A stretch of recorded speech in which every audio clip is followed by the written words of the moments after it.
સુરતના અમરોલી વિસ્તારમાં આવેલા કોસળ આવાસ પાસે કોઠડામાંથી મળી આવેલી 55 વર્ષીય હમીદ દાતા ખાનુની હત્યાનો ભેદ ક્રાઇમ બ્રાન્ચે ગણતરીના કલાકોમાં ઉકેલી કાઢ્યો છે।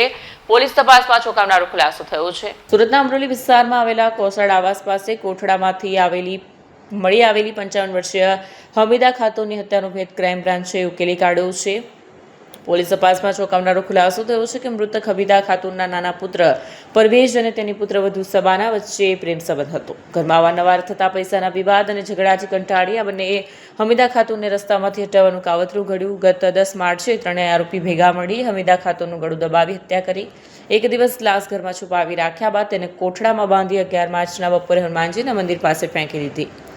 આ હત્યાકાંડમાં સબાનાના પિતા ફિરોઝ આલમે પણ સાથ આપ્યો, જે હત્યા કર્યા બાદ વતન બિહાર ભાગી ગયો। જો કે ક્રાઇમ બ્રાન્ચે બાતમી અને ટેકનિકલ સર્વેલન્સના આધારે તપાસ તેજ કરતા ઘરમાંથી લાશ બાંધવા માટે વપરાયેલી દોરી જેવી ચીજવસ્તુ મળી આવતા પરવેઝ અને સબાનાની કડક પૂછપરછ કરી, જેમાં બંનેએ ગુનાની કબૂલાત કરી। ફરાર ફિરોઝ આલમને બિહાર એસટીએફની મદદથી પટના રેલવે સ્ટેશન પાસેથી ઝડપી પાડવામાં આવ્યો।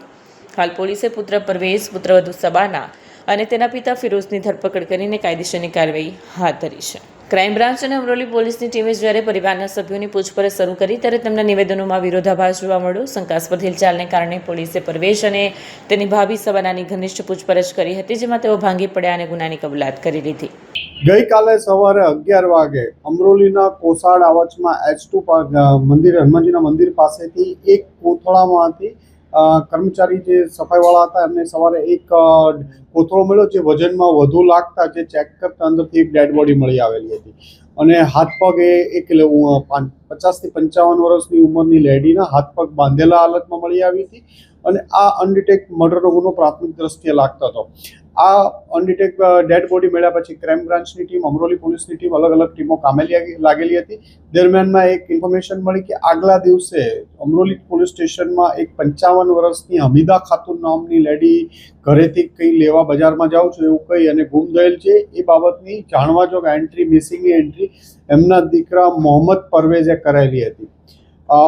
વેરીફાઈ વધુ ડિટેલમાં ક્રાઇમ બ્રાન્ચની ટીમ દ્વારા અને અમરોલી પોલીસ સાથે રાખીને વધુ તપાસ કરતા પૂછપરછ દરમિયાન એમના ઘરના ફેમિલીના શંકાસ્પદ માણસો લાગી આવતા હતા અને ક્રાઇમ બ્રાન્ચમાં એક લીડ મળી હતી કે જે હાથ પગમાં દોરી બાંધેલી હતી એવી સેમ જે ચિંદી હતી એમના ઘરમાંથી પણ મળી આવી। એટલે એમના ઘરના લોકો આ મર્ડરમાં સંડોવાયેલા હોવાનું પ્રાથમિક દ્રષ્ટિએ લાગતા ક્રાઇમ બ્રાન્ચની બધા જ પોલીસ ઇન્સ્પેક્ટરો અને ટીમ દ્વારા એમના બંને દીકરાઓ બહુ બધાની ઘનિષ્ઠ પૂછપરછ કરતા નાનો દીકરો પરવેઝ, જેણે પોતાની મા ગુમ થયાની અમરોલી પોલીસ સ્ટેશનમાં જાણવાજોગ દાખલ કરેલી હતી, તે અને મોટાભાઈ વસીમની પત્ની શબાના આ બંને આ મર્ડરમાં સંડોવાયેલા હોવાનું હતું। આ બંને વચ્ચે પ્રેમ સંબંધ પણ હતો। આ પ્રેમ સંબંધમાં એમના સાસુ ઘણીવાર એમને પૈસાની બાબતમાં મગજમારી કરતા હતા અને ઘરમાં ઝઘડાઓ થતા હતા। આ બંને એમના જે શબાનાના ફાધર છે ફિરોઝ આલમ, જે બિહાર સમસ્તીપુર રહે છે, એને બોલાવ્યા હતા। આ ત્રણેય ભેગા મળી ગળું દબાવી દીધું, હાથ પગ બાંધી અને પોટલામાં નાખી અને લાશનો નિકાલ કરવા બીજે દિવસે સવારે આગલા દિવસે 10 તારીખે મારી એક દિવસ ઘરે રાખીને પછી બીજે એક દિવસે બપોર પછીના સમયમાં ઘરમાંથી બહાર ફેંકી અને ફિરોઝ આલમ બિહાર વાપસ જતો રહ્યો હતો। ક્રાઇમ બ્રાન્ચની ટીમે કાલ આ બંનેના ઇન્ટ્રોગેશનના કન્ફેશન પછી તરત જ એની માહિતી મેળવી અને બિહાર એસટીએફ સાથે મદદ લઈ અને એને તરત જ પટના રેલવે સ્ટેશન પાસેથી એને પણ ડિટેન કરાયો છે। ક્રાઇમ બ્રાન્ચની અને અમરોલી પોલીસની એક ટીમ બિહાર પહોંચી એની પણ કસ્ટડી હમણાં મેળવી લેશે। આમ આ ગુનાના 3 આરોપીઓ શબાના, જે મરનારની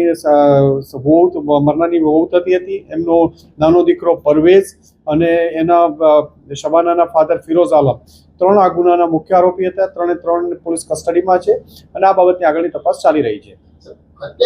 એવું છે કે શબાના અને જે વસીમની વાઇફ શબાના છે, જેના મોટા દીકરા, અને પરવેઝ, જે નાનો દીકરો જે મર્ડરમાં સંડોવાયેલો, બંને વચ્ચે પ્રેમ સંબંધ હતા।